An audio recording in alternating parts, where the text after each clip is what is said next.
Brian Grant and Paul Mason having key roles in midfield. But perhaps the most important selection of all is the return of Willie Miller after injury. He's missed the last 3 Premier Division matches, but he's back in central defence alongside Brian Irvine. And Dundee United are without John Clark, who was injured in Bucharest in midweek. And there's again no place for Ian Redford in midfield or for Kevin Gallagher in attack. He's currently out of favour after forcing his way into the World Cup squad early in the season. And there's a first look also at Miodrag Krivokapic, a commentator's nightmare, the Yugoslav international who is signed from Red Star Belgrade. He'll play in midfield for United this afternoon. And the referee this afternoon, Mr. Alistair Hewitt from Edinburgh. So United get the match underway. This is second in the league, Aberdeen against third in the league, Dundee United. So a very important match for both sides if they have to keep pressure on Rangers at the top of the Premier Division. Rangers, of course, facing that potentially tough match at Celtic Park. So points at a premium this afternoon, and Dundee United coming back from a European disappointment in midweek when they did so well in Bucharest, but finished up out of the European tournament. Aberdeen having a restful week.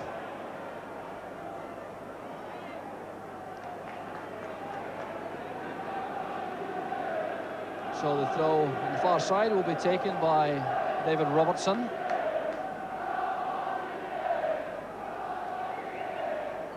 It's headed away by Beaumont. Davy Dodds playing against his former club, the Aberdeen striker.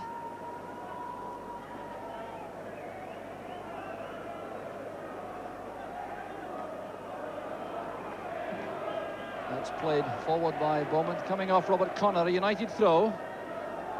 Now, these sides have met already in the league once this season. It was a 2-2 draw at Tannadice. A very entertaining match. Last season too, there were 3 league draws and just 1 victory for Aberdeen at Tannadice, oddly enough. So the free kick goes to Aberdeen. Krivokapic plays it forward, and it's McKimmie who returns it through the middle. Here's Davy Dodds with Billy Thompson.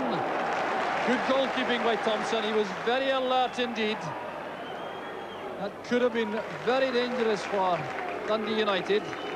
The long ball was played through the middle. Davy Dodds was beyond the United defence, clear through on goal until Billy Thompson arrived at the edge of the box to clear. Miller's long ball looking for Dodds. It breaks now for Nicholas. A chance for Aberdeen. Fine effort from Charlie Nicholas. Too high to trouble Billy Thompson completely, but well set up. The combination there, the long ball came forward. It was Dodds who caused the trouble for Neri in the air. Nicholas on the loose ball in a flash, and the shot goes over the top. Bet towards Nicholas. There's Neri. Mason taking the ball on the run. Good play. Here's Charlie Nicholas. Well, that's delightful play from Nicholas.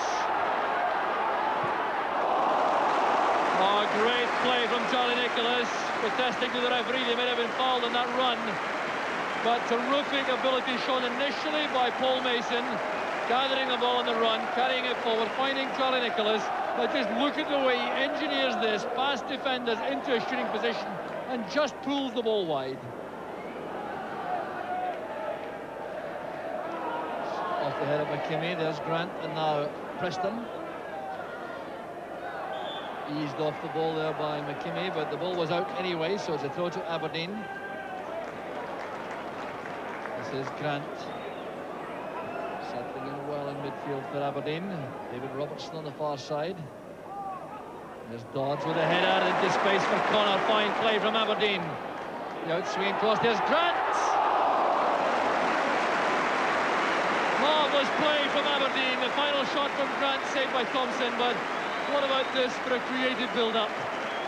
Brian Grant started it all in midfield himself, playing it wide, the far side to Robertson. Robertson's ball forward, headed beautifully by Dodds into the path of Connor. His outswinging cross met first time by Brian Grant, but Thompson was there for United. Paatelainen to McKinley. McInally takes over.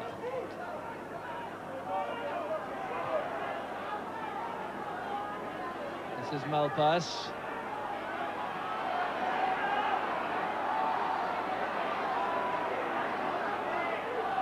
Now Preston.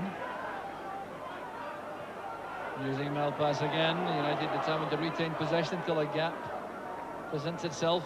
Here's Malpass. Brilliant tackle that from Miller. Anticipated the move involving Jim McInally and Maurice Malpass. Now Nicholas. Miller's joined the attack for Aberdeen. On the far side is Dodds. There's Charlie Nicholas. All on his own. No cover at all for Nicholas. Well, that was all the creation of Willie Miller, starting with a magnificent tackle inside his own box, then supporting the developing move into midfield, playing it wide to Dodds, and with that header from Charlie Nicholas, a free one, he may well have think he should have done better.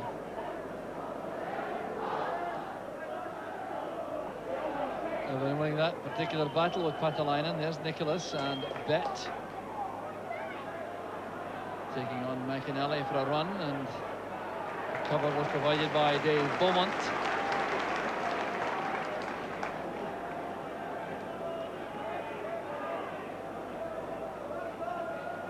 This is Connor. The looping cross off the head of Malpass. It's turned in now by Mason. 3 minutes from half-time. Paul Mason, who's had an outstanding first half, gets the opening goal. Well, it was the cross which caused the confusion. Malpass was challenging that it skidded off his head. Mason coming in on the far corner of the box with a header, and Thompson couldn't keep it out. Nearly now to McInally. This is McKinley. Bet battling back hard. And a little exchange there between Bet and McKinley. McInally trying to calm things down. Well, it appeared to be a foul all right by Bet, but McKinley reacted angrily, lashing out with his right boot, and that could have become nasty. This is McKimmie. Racing forward for the gap, and it's swept away by Patalainen. Preston's header. Well, Grant was looking for a run from McKimmie. He got it in a rather delayed fashion, so it's a goal kick to United. Referee Alistair Hewitt checking his watch very carefully, and I suspect this may well be the last kick of an entertaining first half, which has seen Aberdeen have the edge. Indeed, no time for the goal kick. Half-time whistle has gone, and the teams troop off with young Paul Mason snatching his first goal for Aberdeen. Thoroughly deserved it, that, coming 3 minutes from the interval. The cross from the left caused the damage. The United defence failed to clear, and Paul Mason came in on the blind side to make the half-time score. Aberdeen 1, Dundee United 0. And that goal just before half-time was a major boost to Aberdeen, who certainly appeared to merit a lead on the play to that point. But you can be sure United will come out with guns blazing in the second half to try to reverse the trend of that first half. Here's Krivokapic. He showed one or two very impressive flashes in the first half. Here's Dave Beaumont going outside him. Mead waiting for some help. Careless one by the Yugoslav. It's now Bet who picks it up for Aberdeen. Aberdeen owed a great deal in the first half to the excellent performances of Paul Mason and Brian Grant in midfield in particular. Certainly was fitting that Mason should get the opening goal, and that's a corner kick for Aberdeen, much to the annoyance of Maurice Malpass. The persistent play again of Mason paying off.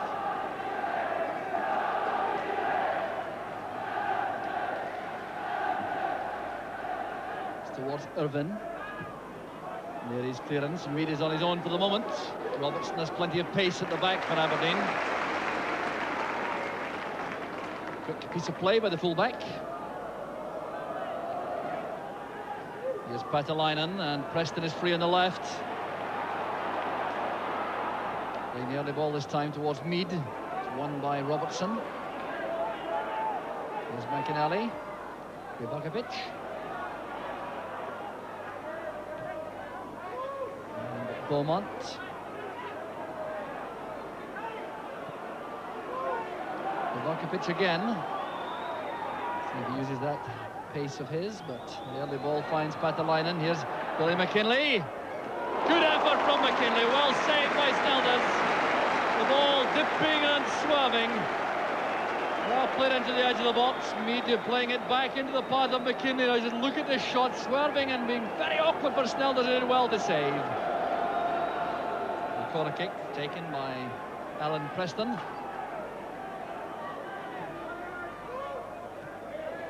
Beaumont playing it straight against McKimmie. There's Preston again. There's McKimmie. There's Neary, and Preston still available. This is Jim McInally. Belfast linking in midfield.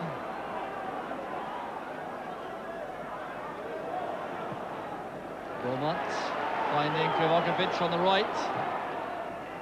Snelders is committed, and that's good goalkeeping. Made up his mind instantly to come for that. Willie Miller looking for Bet again on the right.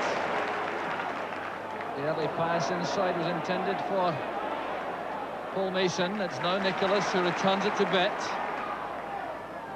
There's McKimmie. Good pass for Mason. Promising for Aberdeen. There's Nicholas. Came off Hegarty. Fine play there from Aberdeen. McKimmie with a pass forward to Paul Mason, who pulled it back into the path of Charlie Nicholas for that first-time shot, blocked by Hegarty. Here's Bet, and now McKinney. Charlie Nicholas, back with McKimmie. And that was great covering play by Krivokapic. The Yugoslav number 10 getting back there to cut off Brian Irvin, who was threatening.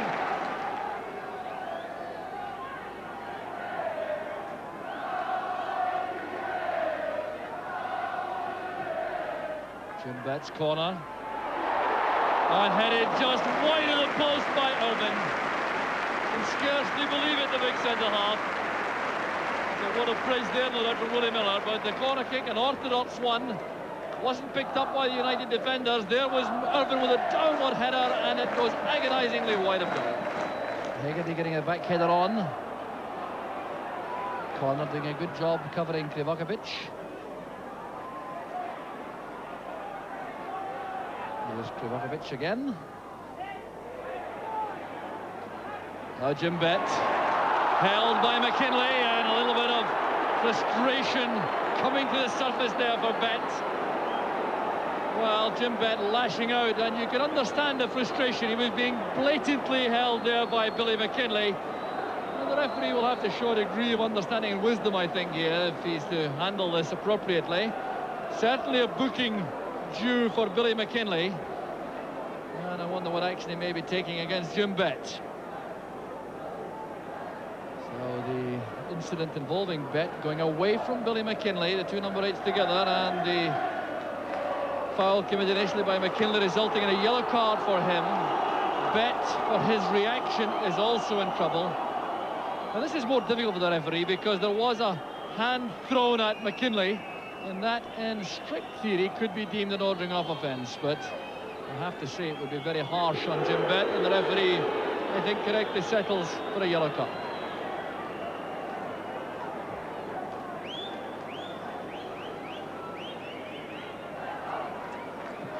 Willie Miller's free kick. Well, a very interesting little episode, more fitted to Swan Lake perhaps than football. It's back with Alan Preston. Coming inside to attack the heart of the Aberdeen defence. Here's Krivokapic. Wide on the right is Bowman. A good run from the fullback. Chances on for Preston. Alan Preston with the equaliser. Beautifully drilled home by the youngster. Well, a good sweeping move building up, the ball coming all the way across. Dave Bowman peering on the right to play the ball into the box. Preston coming in the loose ball, and that drilled volley with the left foot, leaving Snelders helpless. This is more promising for Aberdeen.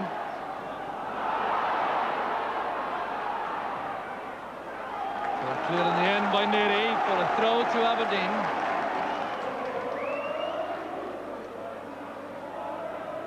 Led in by McKimmie. Helped out by Krivokapic, only as far as Willie Miller. That's one for Bet. Good play from Aberdeen. Helped on by Dodds. Nicholas. And a good challenge that by Malpass. Certainly made life difficult for Nicholas. Forced the shot wide.